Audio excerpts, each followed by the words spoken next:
Salut à tous les amis, c'est Christophe, nouvelle vidéo. Les amis, j'ai eu pas mal de bons retours pour mes vidéos, vraiment. Il y a des gens qui apprécient mon travail et ça fait plaisir, je continue. Donc toujours le même thème, les analyses de joueurs, donc qui divisent un petit peu les foules. Et donc toujours la même formule, vous commencez à la connaître maintenant, vous maîtrisez les bases. Donc les points forts du joueur, ensuite je vais sur les points faibles et les axes d'amélioration. Et à la fin, je ferai le petit bilan. Bon, le joueur en question aujourd'hui, vous avez pu le deviner avec l'indice que je vous ai transmis, c'est Paul Pogba. Donc Paul Pogba, donc je commence par les points forts, on ne perd pas de temps. Donc premier point fort de Paul Pogba, à savoir le joueur ultime. Franchement, j'ai fait mes recherches avec les joueurs passés et les joueurs actuels. Je ne sais pas s'il y a un joueur avec autant de capacité, autant de qualité sur un terrain. Alors j'ai peut-être Yaya Touré qui s'en rapproche un peu, mais vraiment Paul Pogba, j'ai fait un petit peu l'inventaire de toutes ses capacités et c'est incroyable. Donc Paul Pogba, faut savoir, c'est qu'il fait plus d'un mètre 90, donc il est grand, imposant, pont de la tête, costaud sur ses jambes, très difficile à le bouger, très difficile à lui prendre la balle. C'est un Folland, il est hyper rapide, il a l'air dilettant sur le terrain, etc. Mais il est capable d'aller très très très vite. Il a une palette technique incroyable, vraiment à l'aise des deux pieds, donc je cours, je long, toutes les surfaces du pied, extérieur, intérieur, c'est incroyable. Une frappe de balle, franchement, waouh, c'est un truc de fou. Il en a chatouillé des lucarnes. Franchement, si vous prenez un petit peu les buts, allez voir les highlights sur YouTube. Euh, c'est des buts incroyables, de 30 mètres, de 25 mètres, intérieur du pied, extérieur du pied, reprise de volée. Vraiment, c'est un truc de fou, Paul Pogba. Capacité d'élimination, il peut éliminer des joueurs, casser des lignes, donc balle au pied. Une vision du jeu, franchement, rien à dire. Je me souviens de cette ouverture qu'il avait fait en Coupe du Monde là, pour Mbappé en finale de Coupe du Monde, extérieur du pied en demi-volée, c'est magnifique. Pas mauvais défensivement, est capable de jouer devant la défense. Bon, après, c'est la différence avec Yaya Touré. Je dirais que Yaya Touré, quand même, il est capable aussi de jouer en défense centrale. Il a joué plus vraiment devant la défense en sentinelle. Donc, ouais, Pogba, il a un peu un profil un peu plus créatif. Même si Yaya Touré à Manchester City, c'était 20 buts par saison. Donc, ouais, non. Ouais, franchement, il a vraiment tout en tout. Et d'ailleurs, la carrière de Pogba, elle est pas finie. Il a 30 ans maintenant. Peut-être qu'il pourra reculer sur le terrain, on ne sait pas. Il y a des joueurs qui ont reculé. J'ai comme exemple Laurent Blanc. Laurent Blanc qui a commencé à ses débuts en numéro 10 et qui a fini donc en défense centrale. Donc, ouais, une carrière, c'est long. Donc, peut-être qu'il va évoluer sur son poste. Mais oui, Paul Pogba, c'est un peu plus un milieu donc, créatif. Donc ouais, vraiment beaucoup, beaucoup de capacités. Et c'est très rare dans le foot. Franchement, ouais, j'ai comme exemple Yaya Touré, mais sinon, j'en ai pas vraiment d'autres. Et ouais, Pogba, c'est vraiment un ovni dans le monde du foot. C'est que, surtout dans le foot, en fait, ce qu'il y a, c'est que souvent, c'est plus simple d'avoir voilà, une ou deux qualités vraiment top niveau et qui vous fait faire une carrière. Mais c'est rare d'avoir un joueur capable de faire autant de choses, d'avoir autant de capacités. C'est plus fréquent dans, par exemple, des sports, dans d'autres sports co comme le basket, où là vraiment, ouais, c'est vraiment un plus d'avoir beaucoup de qualité, donc défense, attaque, création, shoot. Là, au foot, vraiment, c'est très rare d'avoir des joueurs justement capables d'autant de choses. Et vraiment, Paul Pogba, c'est vraiment sa qualité première, donc à savoir joueur ultime. Je passe au point 2, donc leadership. Alors, leadership, oui, Paul Pogba, c'est pas un joueur qui a peur de la lumière. Il est capable de prendre les devants. On l'a vu à la Coupe du Monde 2018 où leader vocal, on l'a vu donc dans le vestiaire et même sur le terrain. Surtout sur le terrain aussi, pareil, il ne se cache pas, toujours là à prendre des risques dans son jeu, à tenter des choses. Donc c'est vraiment, voilà, c'est le caractérise. Il est visible sur le terrain et c'est pas que par son goût capillaire douteux. On le voit sur le terrain vraiment et c'est pas un joueur qui se cache. Donc voilà sur les points forts. J'ai passé sur les points faibles et les axes d'amélioration. Oui, parce qu'il y en a, il y en a, il y en a, il y en a pas mal selon moi. Donc ça limite en rien son niveau. On sait que c'est un joueur incroyable, mais il y a des points sur lesquels vraiment il pourrait corriger. Donc le point 1, bon, je vais commencer par ça parce que vraiment c'est un truc, à part si vous étiez dans le coma récemment, c'est vraiment l'épisode de la guerre des frères Pogba. Cet épisode franchement surréaliste où on a vu Mathias Pogba donc, sur son Insta à faire des vidéos. Donc limite le mec présentait le 20h quoi. Il était là avec ses fiches. Alors, et en plus en plusieurs langues quoi. C'est en anglais, en espagnol, en français. Où clairement il descendait son frère quoi. Et avec des révélations, donc des révélations qu'on attend toujours, hein. Apparemment, il devait nous faire des grandes révélations, on n'a jamais vu. Là, d'ailleurs, l'affaire, elle n'a pas été encore jugée, hein, il me semble, hein, c'est toujours en cours de jugement. Mais bon, en fait, il en est ressorti des histoires incroyables, franchement, en 2023, où apparemment Paul Pogba faisait appel à des sorciers. Bon, après, on entend qu'en fait, son frère, il essayait d'extorquer son propre frère, hein, avec des histoires comme quoi, ouais, on a essayé de le kidnapper au centre d'entraînement à la Juve. Vraiment des histoires, mais tu te dis, mais en 2023, comment on peut encore entendre des trucs comme ça? Et donc, ouais, donc c'est l'entourage, vraiment, tu sens que c'est très très important dans la carrière d'un joueur, hein. J'en avais parlé aussi pour Ben Arfa, où voilà, ouais, l'entourage, et donc c'est pas que les amis ou les fréquentations, mais c'est aussi la famille directe, quoi. C'est que, en plus, on les voyait danser vraiment tous les trois là, avec ses frères jumeaux, et là, tu te retrouves avec une histoire comme ça, tu te dis, mais c'est incroyable, hein. Et donc, l'entourage aussi, ça a un impact direct ben, sur le deuxième point, hein, à savoir les blessures. Paul Pogba, bah d'ailleurs, on entend qu'apparemment il allait consulter des marabouts pour soigner ses blessures. Bon, bah, ça n'a pas, visiblement, ça a pas servi, hein. Parce que Paul Pogba, c'est plus d'une vingtaine de blessures dans sa carrière, plus ou moins graves, hein. Il y en a eu aussi des graves, mais. Et là, d'ailleurs, il s'est blessé récemment avec la Juve.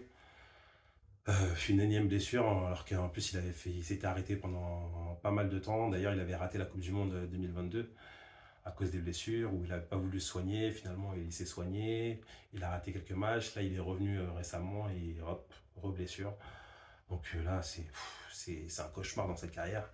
Et c'est ce qui explique aussi donc, le troisième point, l'irrégularité, hein, à savoir que Paul Pogba, bah, c'est un petit peu ce qui revient dans toute sa carrière, c'est que c'est beaucoup d'irrégularité, hein, beaucoup d'inconstance. Pas mal de fulgurance quand même, hein, faut pas non plus tout dénigrer, dans le sens où ouais, Paul Pogba c'est quand même un joueur qui compte, notamment à la Juve, donc en 2015-2016, où là vraiment il s'est imposé comme titulaire à la Juve. Il a joué d'ailleurs la finale de la Ligue des Champions en 2015, hein, perdu contre le Barça. Et vraiment là, c'est là où de plus en plus il s'impose comme titulaire. Bon, il est bien entouré, hein, parce que la Juve de l'époque c'est monstrueux, hein. C'est Buffon dans les buts, c'est Barzagli, Kenini, Bonucci en défense, c'est Pirlo derrière lui avec Vidal, donc Marquisio, vraiment des joueurs top niveau. Et donc, ouais, il arrive quand même à sortir son épingle du jeu et à vraiment faire des belles prestations avec des buts incroyables, hein, des frappes de balles incroyables. Mais oui, mais par contre, c'est toujours des fulgurances, hein, c'est très peu constant sur la durée. D'ailleurs, même sur la durée d'un match, hein, Pogba, tu le vois, c'est des moments vraiment intenses, au top, où voilà, tu le vois, il régale, et derrière, des trous d'air. Et c'est un petit peu ce qui revient dans toute sa carrière, hein, même après quand il passe à Manchester, où il prend la Ligue Europa donc sous Mourinho. Mais pareil, il y a des passages plus ou moins bien. C'est jamais régulier sur toute la saison. Et donc, je pense que ça peut s'expliquer par un quatrième point, donc son positionnement sur le terrain. Paul Pogba, on n'a jamais su quel profil c'était. Et c'est un petit peu comment dire, le point faible d'être aussi talentueux, d'avoir autant de capacités. C'est qu'après, c'est compliqué de trouver un poste dans lequel vous pouvez vous épanouir. Et Paul Pogba, on n'a jamais su ce que c'était, hein. Si c'était un 6, un 8. Lui, il préfère apparemment être dans un milieu à 3 en relayeur côté gauche. Ça lui permet de rentrer sur son pied droit et de frapper de loin, entre autres. Mais ouais, on n'a jamais su ce que c'était. En équipe de France, on l'a vu en double pivot devant la défense avec Kanté. On l'a vu aussi jouer un petit peu plus haut en tant que 10. Moi, perso, je le mettrais. Enfin, moi, je l'aimerais bien 10 dans le sens où il peut être décisif, il peut marquer des buts. Mais après, à condition qu'il simplifie son jeu. Lui, c'est vraiment qu'il a tendance à toujours chercher le geste un petit peu superflu, à régaler, à montrer que voilà, il est capable de faire des choses. Mais franchement, je pense que d'ailleurs, c'est le match, je pense, référence qu'il a eu. C'est le match, bon, il y en a eu aussi pendant la Coupe du Monde en 2018. Mais moi, c'est vraiment le match où il m'avait vraiment plu, c'était contre les Pays-Bas, un match de qualif pour la Coupe du Monde justement en 2016, où vraiment il était. D'ailleurs, il était critiqué la veille, où on mettait en doute un peu ses qualités et puis surtout son impact en équipe de France. Et là, ce match en octobre 2016, où vraiment il est écœurant, où il est fini homme du match, il met le but d'ailleurs décisif de la victoire contre les Pays-Bas. Et là, vraiment, tu sens que c'était vraiment le Pogba qu'on attendait, à savoir que Il laissait le jeu venir à lui tranquillement, pas de superflu, pas de gestes inutiles. C'était vraiment limpide, c'était pied droit, pied gauche, des ouvertures, des changements d'aile. Vraiment en simplicité, vraiment c'était magnifique. Et c'était l'un des rares matchs où je l'ai vu vraiment être important et décisif. De la première à la 90e minute, c'était vraiment un récital. Et c'était malheureusement ce qu'on n'a pas beaucoup vu tout au long de sa carrière. Et c'est dommage parce que vraiment, c'était là le Pogba qu'on attendait, à savoir vraiment un patron. Et voilà, c'est très simple. Voilà, savoir, pas de déchets, vraiment zéro geste superflu. Toujours ce qu'il faisait, c'était important pour l'équipe. Et en plus décisif parce qu'il met une frappe de 30 mètres ce jour-là. Et voilà, c'est le Pogba qu'on attendait. Et ça m'amène aussi à un autre point, d'ailleurs, qui revient un petit peu sur la carrière de Paul Pogba, à savoir donc l'explosion médiatique. C'est que d'ailleurs j'ai fait souvent le parallèle avec un autre joueur, un petit peu justement dans le même profil, à savoir Hidetoshi Nakata. Bon, beaucoup moins talentueux que Paul Pogba, hein, mais c'était un peu la même chose, à savoir c'était la star du Japon, hein, la star numéro un du Japon. D'ailleurs, il a joué dans le même championnat, il a beaucoup joué en Italie, hein, donc à Rome, à Pérouse et aussi à Parme. Et ouais, Hidetoshi Nakata, c'était pareil, un joueur hyper talentueux, hein, avec les deux pieds, hyper technique. On n'a jamais su pareil son poste, savoir si c'était un 6, un 8 ou un 10. Il errait comme ça sur le terrain, des fois des fulgurances avec des frappes incroyables, des ouvertures, etc. Mais d'un coup, voilà, disparition. Et pareil, c'était un petit peu le même star system, c'est à savoir que des coupes un petit peu extravagantes, des teintures, une grosse exposition, hein, parce qu'il faut savoir que partout où il allait en Italie, dès que vous aviez Nakata dans votre équipe, c'était des millions de maillots vendus au Japon. C'était des journalistes, des délégations de journalistes qui arrivent au centre d'entraînement. Donc c'était un petit peu ça. Et Paul Pogba aussi, voilà, c'est l'exposition pareil, c'est les coupes de cheveux, le star system, euh, les documentaires catastrophiques comme Pogmentary ou les Pog séries, vraiment des choix éditoriaux. Et ça me ramène un petit peu sur l'entourage, hein, savoir comment on peut laisser faire un joueur avec des documentaires comme ça, vraiment insipides, hein, où il n'y avait rien dedans, on n'apprenait rien. Vraiment, c'était du temps de perdu. Et donc voilà, c'est un peu ça qui revient. C'est un petit peu un point faible, je pense, dans sa carrière. À savoir que, ouais, un petit peu trop d'exposition médiatique. Et donc, pareil, de la déconcentration qui va avec, hein. Et donc voilà, ça m'amène au bilan. Donc Paul Pogba, ouais, c'est vraiment une carrière quand même assez correcte, hein, parce qu'il y a, voilà, il y a eu des finales de Ligue des Champions, il y a eu une Coupe du Monde.